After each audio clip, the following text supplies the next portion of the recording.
Okay, hi everyone. We're back here at Mr. Claus House, and this is the segment that's called the Author's Corner.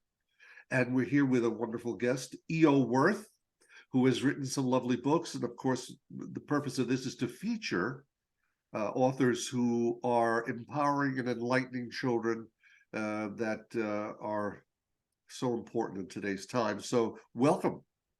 What part of the country am I reaching? Oh, thank you so much. I'm so happy to be here. I'm in the beautiful island of Oahu on Hawaii. All right. Yes. We're here in a cold, wintry New York day. So Oh. how I wish I was there. That's all I could say. So tell us a little bit about, the purpose of the show here is obviously to make parents aware of authors and what motivates them to write children's books. So why don't we start there? What's motivated you to write children's books? Well, really, it started when we were stationed. My husband's a military, so we were stationed in the San Juan Islands in Washington State. And I went on an orca trip, and I learned about the plight of orcas. And from there, I just thought I got to go to a studio um, about writing, and I just fell in love with children's books, and I learned all about the Society of Children's Writers and Illustrators, or SCBWI. And so when we went on this trip with the orcas, and I learned about their plight, of how they were taken from the ocean and put into captivity, Right. I just thought, this isn't right. We need to change this. And I didn't understand the impact that it would happen. And that was in 2011. And so I just wrote some stories called Animal Whisperers. It's a whole series, Animal Whisperers, of telepathic children who go and they meet all kinds of different animals and they help them. Their magic is that they're telepathic and they communicate with animals and they help them get back into their natural habitats. And so this first book that I wrote is the first in the series. It's called Animal Whisperers. Great. And the name of the orca is Tokite. Okay. Lots of the joys of being at home is your animals. Sure. So It's funny because cats are a big influence for authors. I've interviewed someone else who really has a relationship with their cat in a way where they really feel this transcendence power within. So the books that you write are really about the ecology and animals. And you want to tell me a bit about the story that particular book is about? Yes. So all of the children, they go to a special school. It's called Gaia Discovery School, where they're allowed to open up to different gifts. And one of the gifts is telepathy. So they're able to connect with animals in a telepathic way. And in the book, they go on a special field trip to the San Juan Islands, and they're from the Hawaiian Islands. So all the school is in the Gaia Discovery School is on the Hawaiian Islands, and they take a field trip to the San Juan Islands. And Kai gets an idea to go jump into the ocean and swim with the ocean. Maybe the book could be in front of the cat. That would help. Oh, good, good. Okay. Yes. So he gets an idea to go and swim with orcas. Right. So on this field trip, and that's where he learns that he can become telepathic. So from there, he lives with the orcas, and he enjoys them so much that he becomes telepathic. Right. And he goes home, and they go to an aquarium. They go on a field trip from Kona. Here's the big island.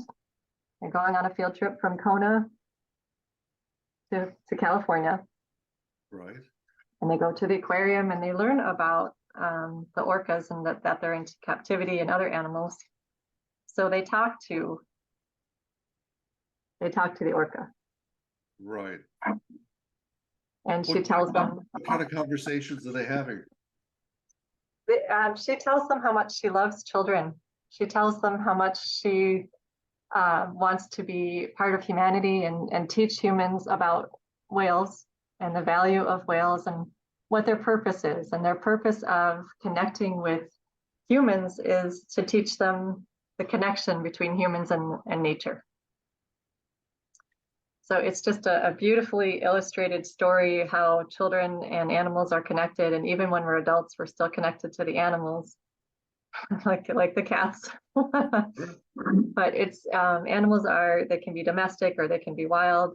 We still have that connection to them, and we live on this beautiful planet. And so the purpose of the book is to really to remind us that we can be caretakers for each other. I can't imagine a world without any animals at all. It would be very, I don't know, it wouldn't be very inspiring or rich. I feel like our world is so rich with the diversity of animals, and they all teach us so much. Yes. And I agree. I agree. There is this idea of taking responsibility as human beings for the well-being of animals as an expression of our humanity.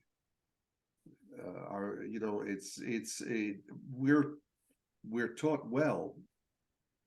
We're taught well in how that we act and how we interact with others, including animals, and so the opportunity of having compassion be realized, how valuable that is personally, that it is a contribution, and as a contribution, I feel strongly that we're wired and meant to contribute for our own personal well-being, besides the well-being of the animals and everyone else, but that we are wired for that purpose. We're meant to do that. That's what we're here to be stewards of this wonderful planet that we're on, and that going around and teaching children early on that they matter, that their acts matter in the way they communicate, in the way they have empathy for, the way that they contribute to everything, I think is a critical element in child rearing. So parents get a hold of a book like this, coming from the perspective that these life lessons of having compassion for other creatures and understanding how it benefits not only them but personally in the way that they perceive, that's a great life lesson.